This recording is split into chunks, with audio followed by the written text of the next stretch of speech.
She got 11 million views on YouTube interviewing Drake. I mean, if the agency reached out to YouTube, they will do what the agency wants. I mean, especially if she's done nothing to warrant 2 strikes.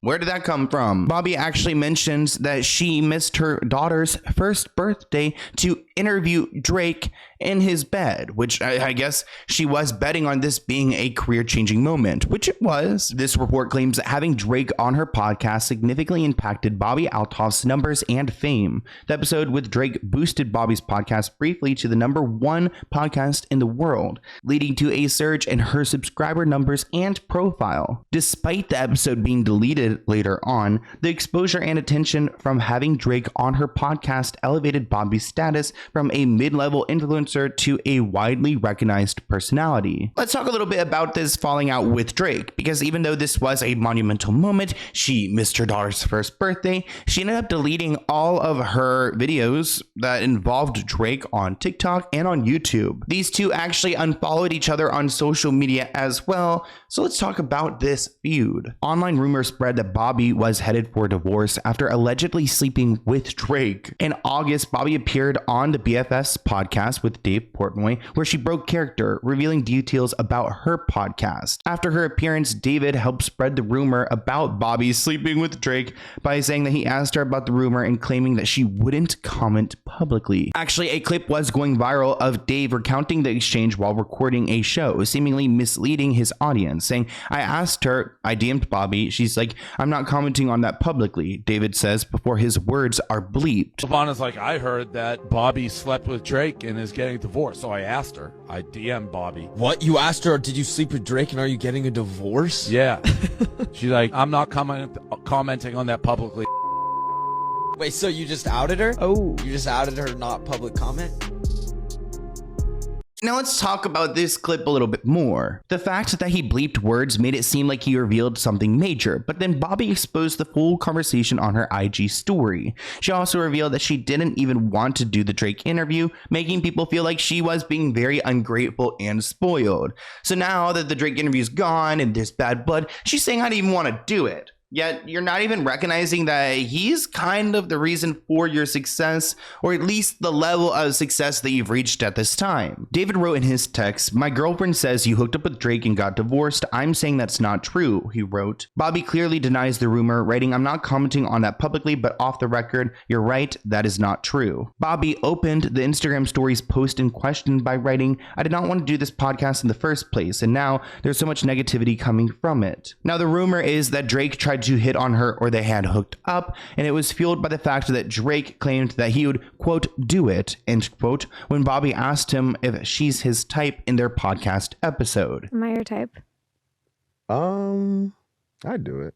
So really, there's no reason why we would think that Drake and Bobbi had hooked up besides this little moment. And I guess it's a little suspicious that she is getting divorced, but neither Drake or Bobbi have commented on the unfollowing or the interview's disappearance. It seems like Bobbi's pretty good at keeping everything hush-hush, so she's not telling us why. In August, Bobbi attended Drake's It's All a Blur tour, where she filmed a TikTok at the concert as she awkwardly stood while her friends jammed out to the rapper. This is an interesting moment because at this point we had thought that maybe Bobbi and Drake were on bad terms, so why is she at his show? Now, I don't think Bobbi sat here the entire time with her arms crossed, watching Drake with a blank stare. Some people believed that it was just her playing a character, but others do believe that she's fueling this notion that she's not grateful for what she's been given. Like, why are you acting all sour at a Drake concert when he is somebody to credit for your success? People say the whole Drake situation was a PR stunt, which strengthens the claims that she's an industry plant. I mean, if it was me interviewing Drake, it would be really difficult for me to get that interview taken down. It would take a lot.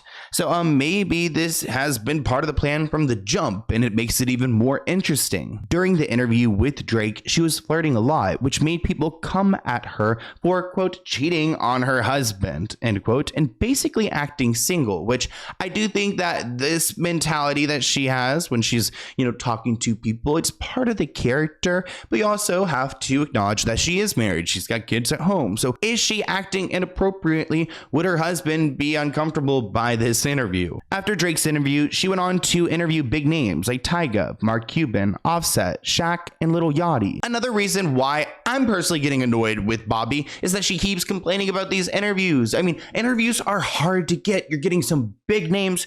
Why are you complaining? When she interviewed Lil Yachty, she said that she didn't want to do it. It was awkward. And it just seems like she's ungrateful for the chance to interview someone who's going to make her a lot of money. Because he was awkward. I walked into his house. He didn't even like say hi to me. So then I was like, said, let's go to the bathroom. So then we go to the bathroom and then we like get out. And then he's like, he's just sitting there with like his 2 assistants and he's not even acknowledging that I'm like in the room. And my camera guy's like setting up. I'm just sitting there like, skin on crawling. my phone, like I'm like trying, and then he comes up, he's like, oh hi, gives me like a half hug, and I'm just like, hi, then goes back to his spot, and I'm like, dude, I don't even want to do this. I'm texting my friend like, Ashley, I need to leave, this is so awkward, I don't want it, like what am I doing here?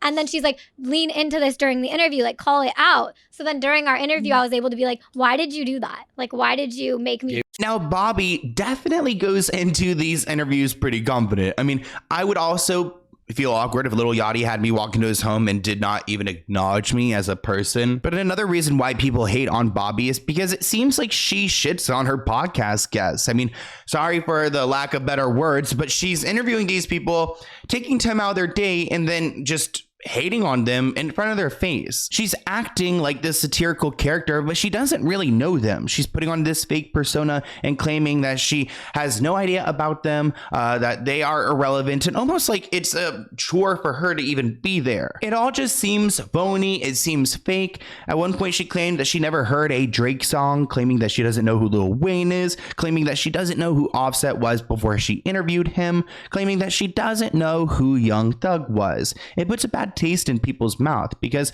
hip-hop lovers want to watch their favorite artists get interviewed, but why by someone who doesn't have respect for them? Like, why is she the one to interview these people when she has no knowledge about them or this industry? Who's your profile picture on Instagram? Is that your dad? What? The person on your Instagram page? It's Lil Wayne. Who's that? Stop this.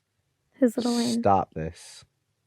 Can you play me a Lil Wayne song? There's absolutely no way. I'm not. I refuse. I mean, could it be safe to say that she is exploiting these hip hop artists for views? I'm bad at rapping. I've never What's heard your favorite? What?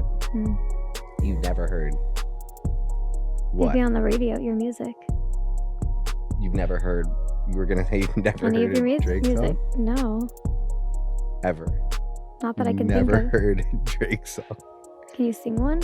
No, but like I'm just asking you, like, are you gonna be one of like those people that I've never heard you before? Not that I would recognize. Like, oh, What? that's Drake. Even after landing those big interviews, she did take a step back from interviewing people in the black culture because she began to receive backlash online. Okay, yeah, I mean, if you're going to go and step into a community, get ready to get some response from people. Many people on social media felt like the podcaster was using black culture to stay on top of the podcast game and to further her kind of character shtick, that she's like this white girl that just like doesn't know who this person is or what they're talking about. And she's like, ew. And it's not, I don't know. It's funny for like 5 seconds and then it's like, ugh. That's the question. I interview people Why? because I want to get to know them. Why do you want to get to know me? I didn't. You did. Your team reached out to mine. Don't cap. Let's not cap about that. Let's not flex for the gram. Uh-oh. I feel like Bobbi even struggles to play this character because I don't know if she really knows who this character is or how this character is received. Had to show me who Bobby was. I thought they were talking about Bobby Boucher. Never heard of Offset in The my water? life. Yes, you have. Have not. I Googled Damn. you on the way here and I read something about you. I had to go on TikTok. I couldn't even Can Google I- you.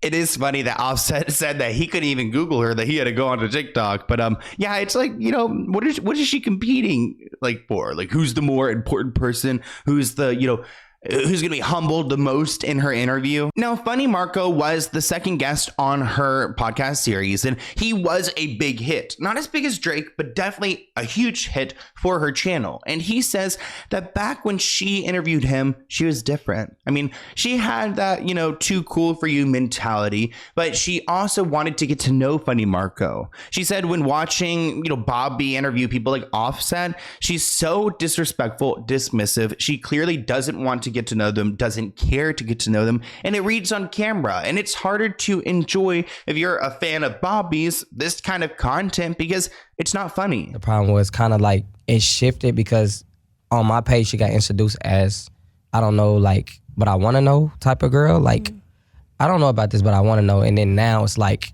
I don't know and I don't care. So now she give up that to Offset and stuff. Like, I know you're Offset, but I don't care. But with me, it was like, I think you're funny, Marco, but let me learn about you. So on my interview, it gave that open where she was like trying to figure me out. But now it's like the interviews, I think they're like, she's trying to shit on people. And when I watched the interview with Offset, I was like, damn, that was pretty bad to be honest. But it didn't start off like that. No, I don't get people in my interview and try to like below them. That makes me respect and like Funny Marco so much more because he doesn't have people on his show to try to crap on them, to make them feel less than, to make them feel unimportant, to make you, I guess, the interviewer, someone special. And that's kind of what Bobbi's shtick is. Actually, Funny Marco and Bobbi were going to collab together and go on tour, but the live shows were canceled shortly after his interview. So it looks like she's got an issue with collaborating with people and then it falling through later on. Thank you for watching this clip from the Let's Get Into It podcast. To view the full episode, visit the link listed below.